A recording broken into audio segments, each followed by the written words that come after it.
네, 의미 있는 한글날 새벽을 깨워 기도의 자리에 나오신 여러분 한 분 한 분을 주님의 이름으로 사랑하고 축복합니다.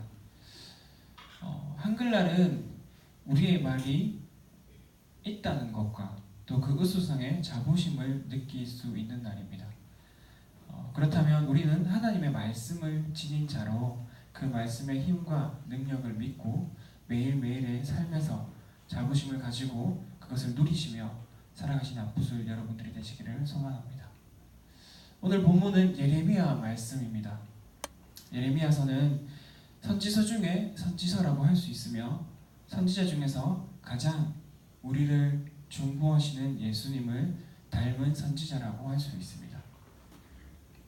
예레미야는 남유다가 멸망하기 전까지 활동한 마지막 선지자라고도 할 수 있으며 예레미야는 하나님 앞에서 배반함으로 계속해서 재앙의 길로 가는 유다를 향하여 그들이 돌아오길 바라며 하나님의 말씀을 눈물로 전하는 자였습니다. 저희가 주일에는 요한복음을 살펴보고 있는데 요한복음에서는 예수님께서 오셨을 때 빛이 어둠에 비추나 어둠이 깨닫지 못했다 라고 말하듯 예레미야가 하나님의 말씀을 듣지 않는 유다를 향해 그렇게 고래고래 소리 지르며 예언의 말씀을 선포하지만 마치 귀머거리처럼 듣지 못하는 모습을 발견할 수 있습니다. 이렇게 예수님의 탄식처럼 예레미야의 탄식이 오늘 본문에 드러납니다. 예레미야는 계속해서 무거운 본문의 말씀들이 흘러갑니다. 그래서 물론 중간중간에 희망의 메시지를 조금씩 던져주지만 전체적으로 볼 때 30장에서 33장을 제외하고는 대부분 멸망하는 유다를 꾸짖으시는 말씀이 주를 이룹니다. 오늘 본문을 보면 예레미야서는 1장에서 예레미야가 소명을 받는 것 이후에 2장부터 25장까지 유다를 심판하는 내용만 계속 나옵니다. 그리고 이제 21장부터 23장 8절까지 유다의 왕가에 대한 심판을 말하고 있습니다. 그 유다의 왕가의 말씀 중간에 오늘 말씀이 있는 것입니다. 그래서 오늘 말씀 본문 마지막을 살펴보면 30절입니다. 여호와께서 이와 같이 말씀하시니라 너희는 이 사람이 자식이 없겠고 그의 평생 동안 형통하지 못할 자라 기록하라. 이는 그의 자손 중 형통하여 다윗의 왕위에 앉아 유다를 다스릴 사람이 다시는 없을 것임이라 하시리라. 아멘. 여기서 말하는 이 사람은 24절에서 말하고 있는 여호와의 김 아들 고니야입니다. 열왕기서에서는 여호야긴이라고 말하고 있습니다. 여호야긴 이후에 시드기야 왕이 있지만 시드기야 왕은 여호야긴의 삼촌이기 때문에 다윗의 대를 이어 왕이 된 것은 여호야긴이 마지막 왕입니다. 여호야긴의 자녀를 성경의 기록을 찾아보면 대략 한 7명 정도 나옵니다. 더 있을 수도 있고 더 없을 수도 있고 성경에 기록된 것만 찾으면 그렇습니다. 그러나 30절에서 자식이 없겠고 라는 말을 하는 것은 여호야긴 이후에는 다윗의 왕가를 이은 왕이 나오지 않기 때문에 그렇게 말하고 있습니다. 물론 손자 중에서는 호록히안 시에 하나님께 쓰임받는 자녀가 나오기도 하지만 왕으로 세워지는 자는 없기 때문에 그렇게 말하고 있습니다. 결국 여호야긴의 모습은 기머거리 왕의 최후라고도 말할 수 있습니다. 하나님께서 주신 이 땅에서 복은 그렇게 하나님을 향한 우리의 태도 때문에 그것을 다시 거두어 가시며 우리를 가르치십니다. 물론 하나님께서 주신 복들을 거두어 가시는 장면을 생각하면 너무 잔인하고 얼마나 답답하셨으면 그러셨을까라는 생각을 하기도 하게 되는 것 같습니다. 그것을 오늘 본문에서 살펴볼 수 있습니다. 본문 20절을 보면 너는 레바논에 올라 외치며 바산에서 내 소리를 높이며 아바림에서 외치라. 이는 너를 사랑하는 자가 다 멸망하였음이니라. 아멘. 레바논 바산 아바림은 산지의 이름입니다. 이 산지의 꼭대기를 이제 그림으로 연결하면 마치 타원형 같은 그림으로 이스라엘 북부에서 남부로 동쪽으로 해서 타원을 그리며 이어지는 고원지대라고 말할 수 있습니다. 그렇게 산지의 높은 곳에서 외치라고 명령을 합니다. 이런 모습을 연상하다 보면 이스라엘의 멸망을 부르짖는 부르짖음이 마치 봉화가 울려 퍼지듯 곳곳에서 울려 퍼지는 것을 느낄 수 있는 것 같습니다. 자신의 나라가 멸망할 것을 알고 각 산지 꼭대기에서 외치는 모습을 볼 때 그렇게 각 산지에 전쟁이 쳐들어올 때 봉화에서 연기를 피우듯이 그런 모습들을 살펴볼 수 있는데, 봉화는 적이 쳐들어오는 위급한 상황을 알려 방어하기 위함이지만 오늘 본문의 외침은 그 수준을 넘어섭니다. 봉화인 줄 알고 봤는데 산맥 전체가 불에 휩싸인 것입니다. 그 불길을 감당할 수가 없습니다. 22절에 보면 내 목자들은 다 바람에 삼켜질 것이요 너를 사랑하는 자들은 사로잡혀 가리니 그때에 내가 반드시 내 모든 악 때문에 수치와 욕을 당하리라. 이미 늦었습니다.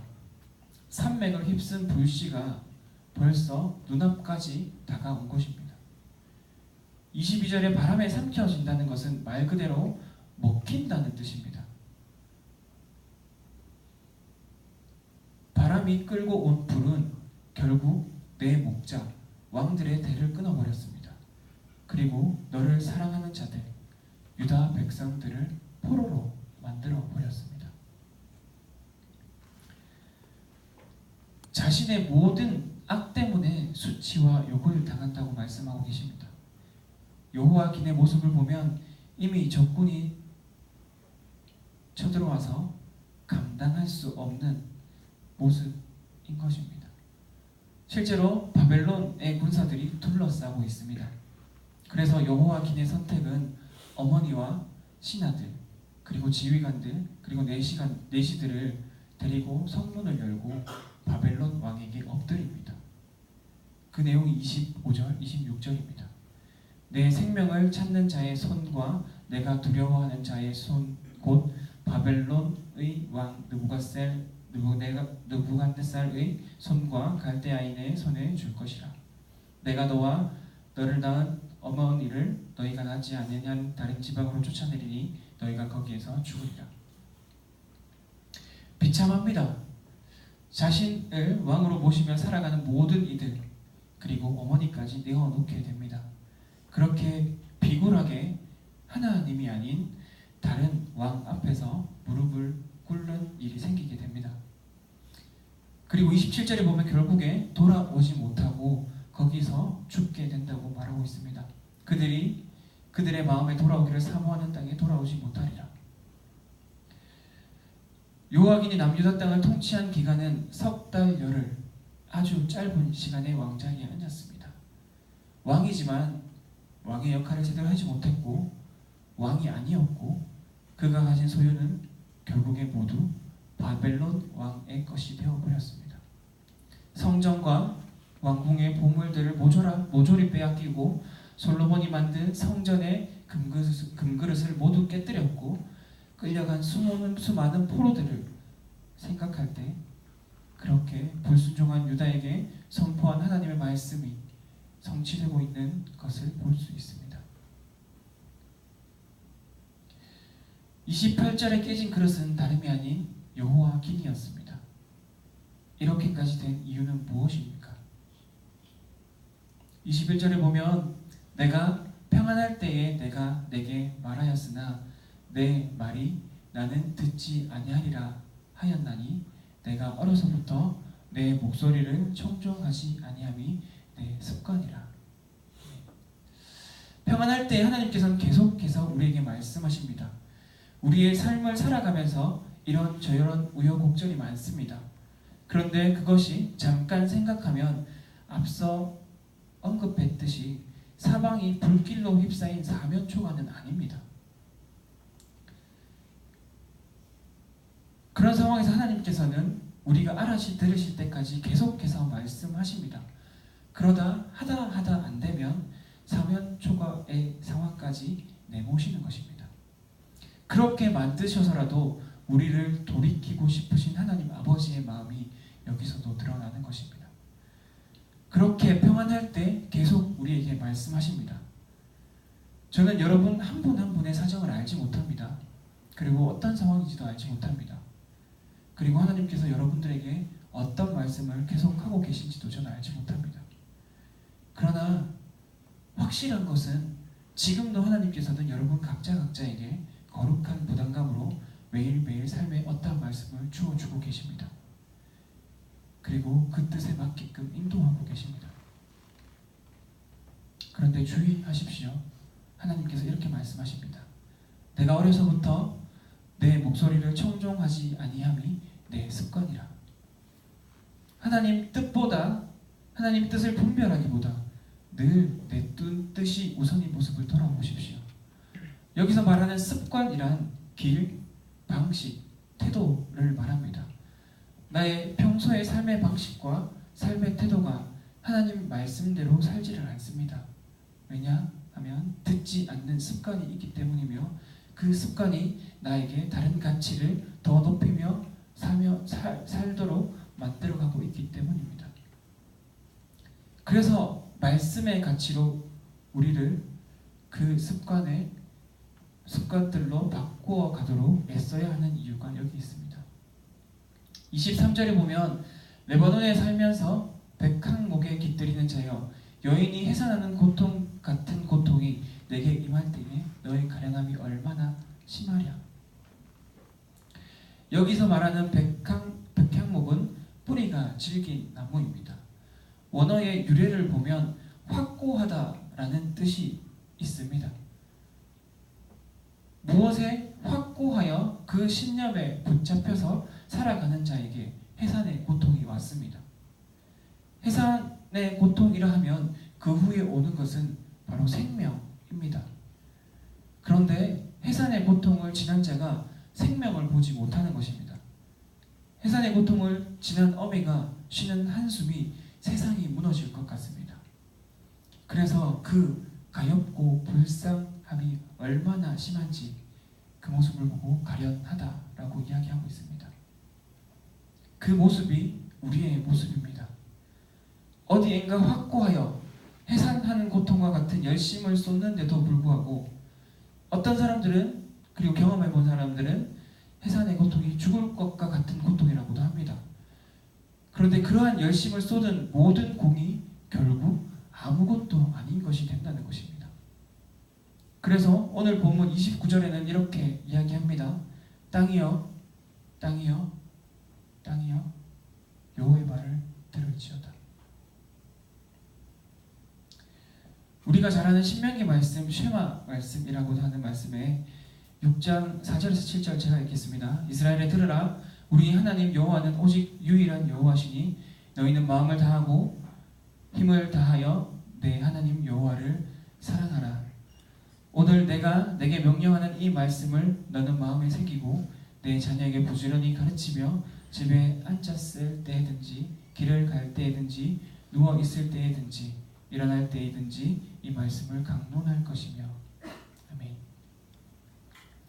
오늘 본문 말씀을 준비하며 이 말씀으로 말씀을 맺으려고 했었습니다. 그런데 결국 뻔한 이야기를 하고 있다라는 생각이 들었습니다. 늘 자주 하는 말, 하나님 말씀대로, 하나님 뜻대로 사는 삶에 대한 이야기, 별 특별하지 않는 주제, 그런데 중요해서 예배 때마다 들을 수 있는 주제, 특히 새벽 예배에 나오시는 여러분들이라면 더 자주 듣고 더 많이 고민하는 주제. 그런데 아무리 들어도 우리는 왜 하나님이 주신 왕의 통치권을 이 땅에서 누리며 살아가지 못할까요? 29절을 다시 한번 봅시다. 땅이여, 땅이여, 땅이여, 여호와의 말을 들을지니라. 기본이고 늘 뻔한 말 같지만 늘 안 되니까 다시 기본으로 돌아와야 하는 것 같습니다.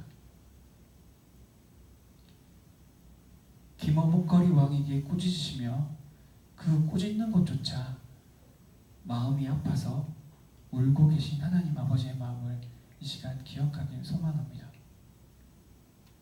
그렇게 왕으로 부르신 우리의 모습을 기억하며 이 시간을 마무리하고자 합니다. 베드로전서 2장 9절에 보면 그러나 너희는 택하신 족속이요 왕같은 제사장들이요 거룩한 나라요 그의 소유가 된 백성이니 이는 너희를 어두운 데서 불러내어 그의 기이한 빛에 들어가게 하신 이의 아름다운 덕을 선포하게 하려 하시니라. 우리에게 주어진 통치권은 단순히 왕이 아닌 왕같은 제사장입니다. 우리는 왕과 같은 통치권을 가지고 이 땅에서 제사장과 같은 역할을 감당해야 하는 것입니다. 왕의 자리만 생각하다가 여호와김과 같은 모습이 나타나게 되었습니다.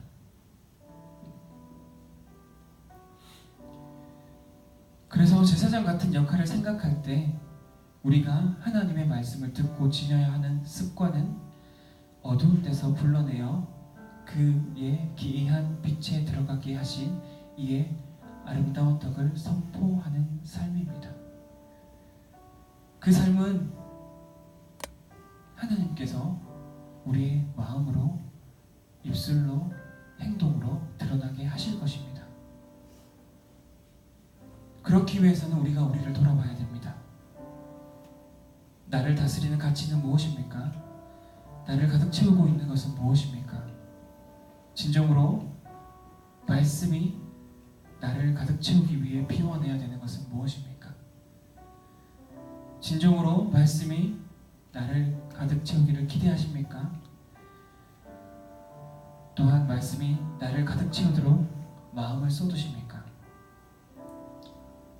말씀이 나를 가득 채울 수 있도록 시간과 정성을 들이십니까? 말씀이 나를 가득 채울 수 있도록 삶의 우선순위를 세워가고 계십니까? 그리고 동시에 하나님께서 주신 환경들을 생각합시다. 하나님께서 우리에게 주신 주변 상황들과 사람들은 우리가 예수 그리스도의 아름다운 덕을 선포하기 위해 붙여주신 사람들입니다. 그리고 그 모든 것이 시작이 바로 기도입니다.